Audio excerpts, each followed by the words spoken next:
महाराज जी, लौकिक अभिमान तो भगवान अपने भक्तों में रहने ही नहीं देते हैं। कथनचित किसी के भीतर ज्ञान का अहंकार, भक्ति का अहंकार, वैराग्य का अहंकार आ जाए तो उसे मिटाने में भी ठाकुर जी को देर नहीं लगती। बस बात इतनी है, उस अहंकार को मिटाकर भक्त को नीचे गिराना भगवान नहीं चाहते, अपितु उस अहंकार रूपी जो दोष आया है उसको मिटाकर और अधिक तीव्र गति से वो भगवान की ओर बढ़ जाता है। इसलिए भगवान अपने आश्रित के अहंकार को खा जाते हैं। राजीव लोचन गर्भ प्रहारी, राजीव लोचन गर्भ प्रहारी हैं। प्रहारी का अर्थ प्रहार करने वाला नहीं है, यहां क्या अर्थ है? प्रकृष्ट आहार। भगवान का बढ़िया भोग क्या है? अहंकार। अहंकार का भोग लगा जाते हैं। इतना स्वादिष्ट व्यंजन है ये अहंकार हमारे राम जी को कि इसको तो बिल्कुल चाट करके खा जाते हैं, कुछ भी नहीं छोड़ते। भक्त का अहंकार छोड़ते नहीं है, किसी भी प्रकार का अहंकार। शास्त्र ज्ञान का अहंकार भी नहीं छोड़ते, भजन का अहंकार भी नहीं छोड़ते। हमारे पूज्य पहाड़ी बाबा महाराज सुनाते थे, गुरुदेव भगवान, उनके सिद्ध गुरु जी परमहंस स्वामी श्री रामानुजदास जी महाराज सिद्ध पुरुष थे। तो वे सप्ताह में एक दिन फलाहार करते थे। क्या करते थे? सप्ताह में एक दिन, रविवार के रविवार। और फलाहार क्या करते थे? कोई एक फल, चाहे एक सेव मिल जाए, चाहे एक संतरा मिल जाए, चाहे एक अमरूद मिल जाए, चाहे एक पपीता मिल जाए, चाहे एक लौकी मिल जाए, चाहे एक काशी फल मिल जाए, कद्दू मिल जाए, एक फल कोई मिल जाए, बस उसको कमंडल के जल से धोकर ऐसे ही पा जाते, सप्ताह में एक बार।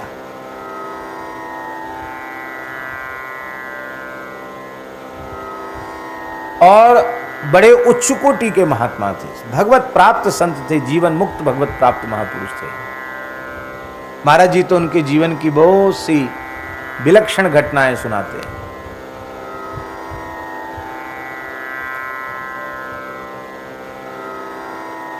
तो वे विचरते हुए श्रीशैलम गए, मल्लिकार्जुनम, श्रीशैले मल्लिकार्जुनम, मल्लिकार्जुन गए।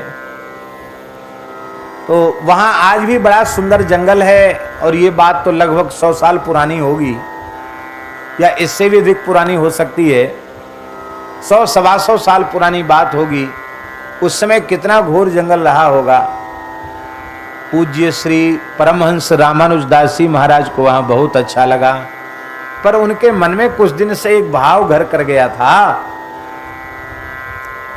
वो भाव उनके मन में ये आ गया था कि अरे आजकल महात्मा कौन है, कोई महात्मा नहीं है, सब लड्डू कचौड़ी खाने वाले हैं, भोज भंडारे खाते हैं, दक्षिणा लेते हैं, साधन में तो किसी की प्रवृत्ति है ही नहीं, महात्मा साधन नहीं करते हैं।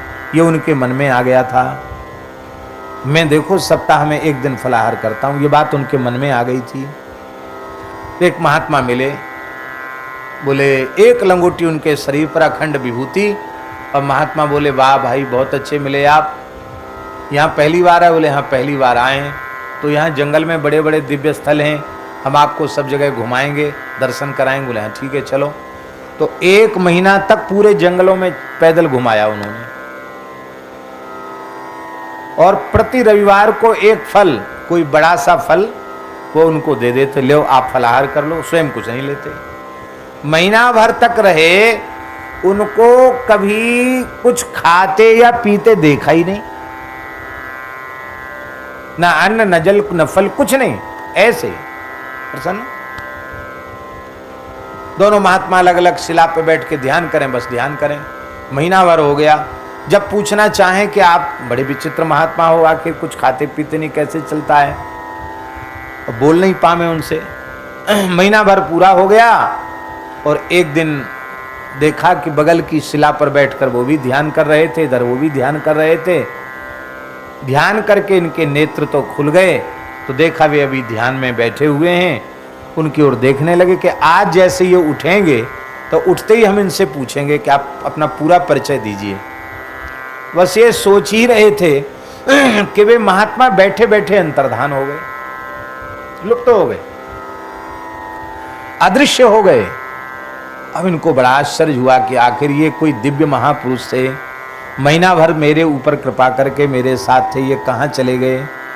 तो मन में जैसे ही उनके विकलता हुई, व्याकुल हो गए कि आखिर ये कौन थे।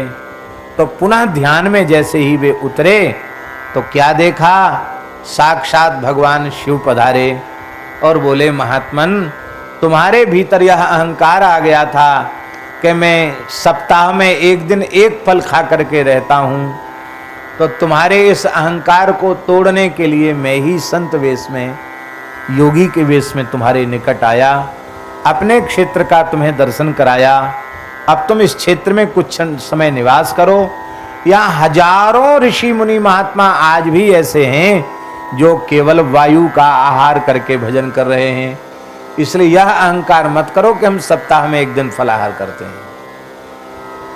अब देखो भगवान की लीला।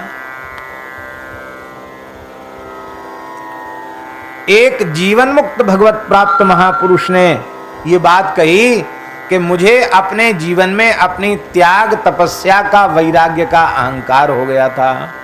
उस अहंकार के कारण हमने नारी जाति का खूब तिरस्कार किया।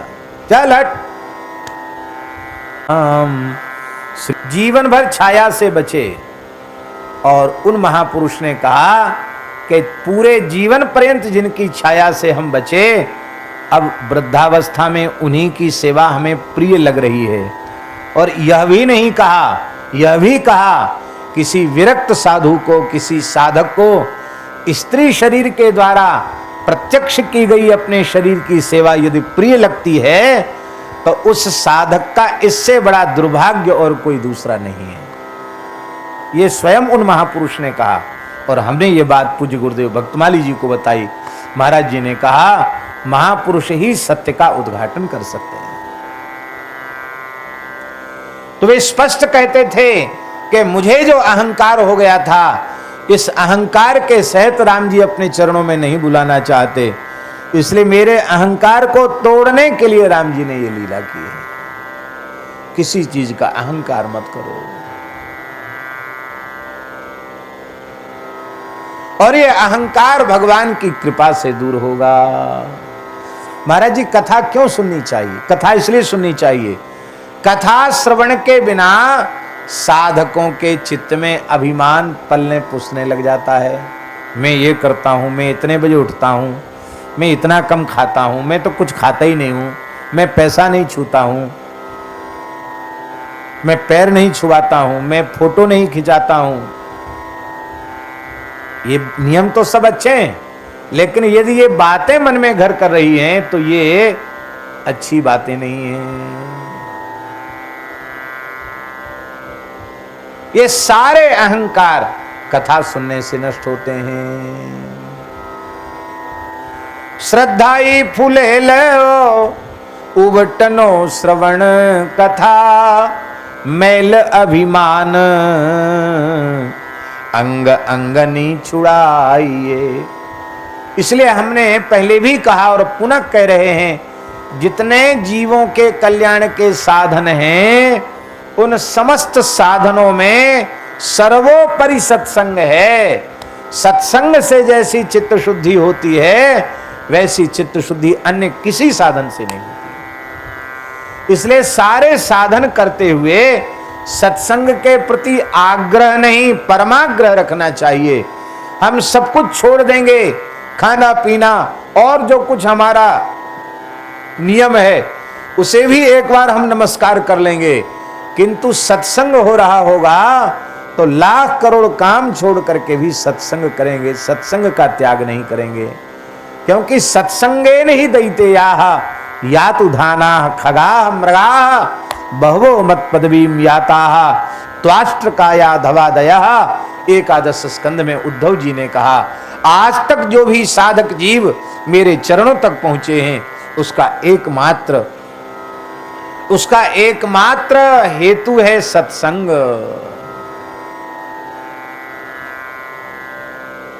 सत्संग क्या है? बिनु सत्संग न हरि कथा, तेहि बिन मोह न भाग, मोह गए बिन सपने हूँ होए न दृढ़ अनुराग। हरि कथा ही सत्संग है। हरि कथा, हरिदासों की कथा, यही सत्संग है। भगवान और भगवान के भक्तों के मंगलमय चरित्र, इसी को सत्संग कहते हैं।